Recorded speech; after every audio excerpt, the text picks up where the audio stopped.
Walah, balik maneh rek. Ketemu lagi sama saya Agus Pratondo di channel tempat kita mencoba tetap waras di tengah hiruk pikuk dunia digital. Hari ini kita akan membahas panggung sandiwara terbesar di dunia. Tempat kita semua jadi artis sekaligus penonton, Facebook. Tapi saya lebih suka menyebutnya sebagai kontes buka-bukaan akbar sedusun Brongkos. Sampean bayang nocah, kita semua ini peserta. Hadiah utamanya, likes yang banyak, komen semoga sehat selalu dan perasaan bangga sesaat. Tapi hadiah hiburannya, walah macem-macem. Dari rumah kemalingan, ditipu online, sampai dikejar-kejar pinjol. Jan, serem tenan toh. Sebagai seorang tunanetra, saya menonton kontes ini lewat suara. Saya dengarkan status-status yang diposting, saya dengarkan keriuhan di kolom komentar. Tapi di balik semua itu, saya juga mendengar ada juri-juri tak undang yang diam-diam menilai kita. Mereka bukan teman kita, bukan keluarga kita. Siapa saja mereka? Mari kita kenalan satu persatu. Bagian pertama, juri-juri gaib di kontestasi kita.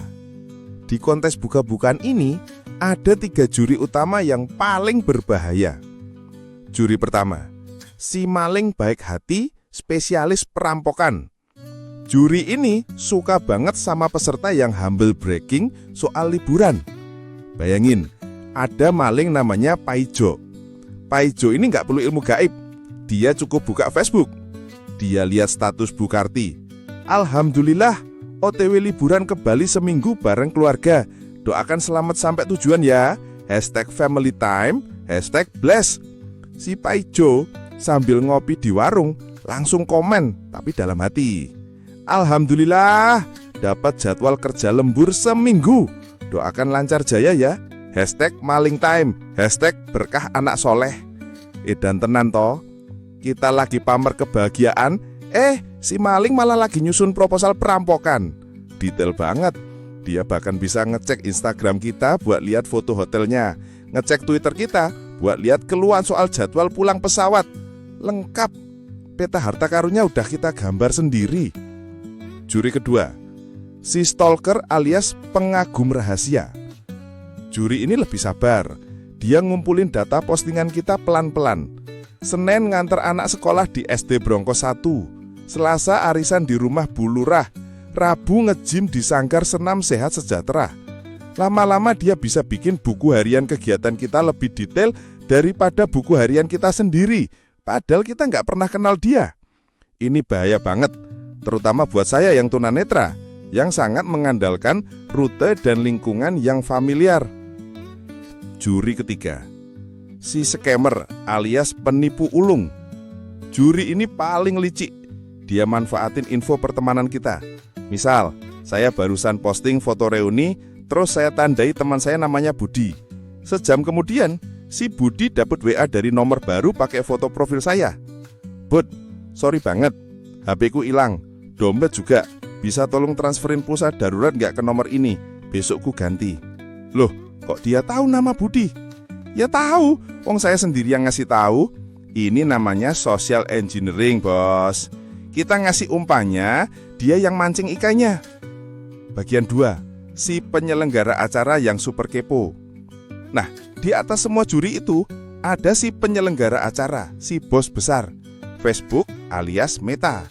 Kekhawatiran kita soal Facebook nguping dan jual data itu ada benernya, tapi caranya lebih halus. Bayangin Facebook itu mak comblang digital paling canggih sak dunyo. Database-nya ngalah-ngalahi data sensus penduduk. Dia tahu kita barusan putus cinta, tahu kita lagi nyari resep bolu kukus, tahu kita diem-diem suka nonton sinetron India. Bedanya sama Google gini. Google itu kayak resepsionis hotel. Kita datang dan nanya, "Mas, restoran sate terdekat di mana?" Dia langsung nunjukin.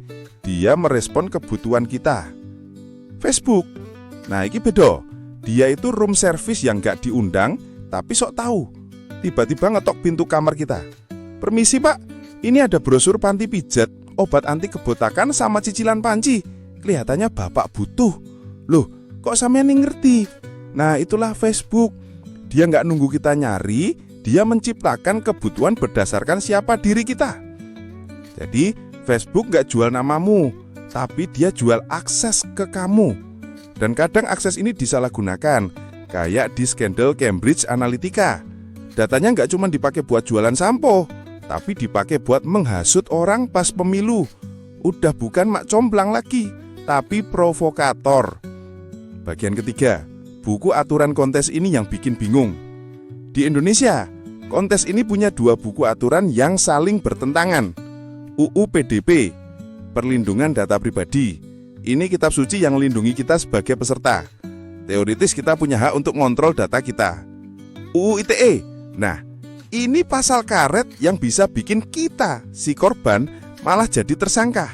Kita curhat di Facebook jadi korban penipuan, malah kita yang dilaporin balik atas pencemaran nama baik. Wes koyok nonton sinetron alure bulet, sing apik jadi sing jahat. Terus kita kudu piye? Apa harus pensiun dari kontes ini? Yo jangan bos, rugi. Kita bisa tetap ikut, tapi jadi peserta yang cerdas. Ini dia strategi dan jurus-jurusnya. Gampang diikuti pakai screen reader sekalipun. Jurus pertama, pasang gorden anti kepo, lock profile. Ini jurus dasar tapi paling ampuh. Masuk ke profil, cari titik 3, pilih kunci profil. Selesai. Orang asing, stalker, dan juri-juri gaib tadi langsung nggak bisa ngintip isi rumah kita. Jurus kedua, operasi plastik digital, matikan pengenalan wajah. Masuk ke pengaturan, matikan fitur pengenalan wajah, biar Facebook nggak bisa ngenali muka kita di foto-foto aib pas acara Agustusan di kampung sebelah. Jurus ketiga, potong tali mata-mata, matikan aktivitas di luar Facebook. Ini wajib. Di pengaturan privasi, cari menu aktivitas di luar Facebook. Di situ, hapus riwayat dan putuskan aktivitas mendatang. Ini kayak kita bilang sama si mak comblang, stop ngikutin saya kalau saya lagi jajan di warung yang lain. Jurus keempat, jadi agen rahasia, matikan riwayat lokasi. Hentikan Facebook jadi GPS pribadi kita. Matikan riwayat lokasi, biar dia nggak tahu kita habis dari mana dan mau kemana. Jurus kelima, ganti kunci rumah secara berkala. Ganti password kuat. Gunakan password yang rumit yang bahkan jin digital pun susah nebaknya. Dan yang paling penting, jurus keenam, pasang satpam pribadi. Aktifkan 2FA, otentifikasi 2 faktor. Ini udah kayak nyewa satpam 24 jam buat akun kita. Maling tahu kuncinya, password, tapi tetap gak bisa masuk karena dihadang satpam. Kesimpulan, juara sejati kontes buka-bukaan. Jadi cah-cah kabeh, di kontes buka-bukaan Facebook ini, juara sejatinya bukanlah yang paling banyak likes-nya. Juara sejatinya adalah dia yang bisa berbagi cerita dengan bijak sambil tetap menjaga benteng privasinya tetap kokoh. Kita, kaum tunanetra mungkin melihat kontes ini dengan cara yang berbeda. Tapi justru karena kita lebih banyak mendengar, kita harus jadi yang paling peka terhadap bisikan-bisikan bahaya. Jadilah peserta yang cerdas, yang tahu kapan harus tampil di panggung dan kapan harus menutup gorden rapat-rapat.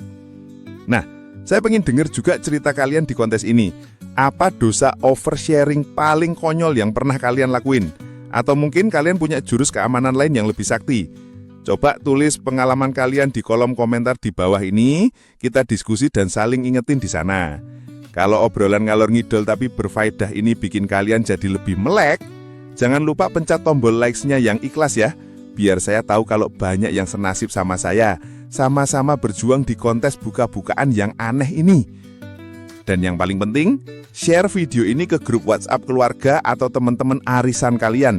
Siapa tahu ada temanmu yang hobinya pamer tiket pesawat atau curhat masalah rumah tangga di Facebook. Anggap aja ini surat teguran cinta dari kalian buat mereka, biar nggak jadi korban selanjutnya. Tentu saja, biar kalian nggak ketinggalan episode-episode curhat, berfaedah, dan jurus-jurus digital lainnya dari channel ini, jangan lupa subscribe channel Agus Pratondo dan nyalain loncengnya, biar jadi orang pertama yang tahu kalau ada video baru, dan biar kita bisa terus belajar bareng. Oke deh cah-cah kabeh, setelah ini langsung obrak-abrik pengaturan privasi Facebook kalian masing-masing. Jadilah juara di kontesmu sendiri. Matur nuwun wis ngrungokke. Aku pamit.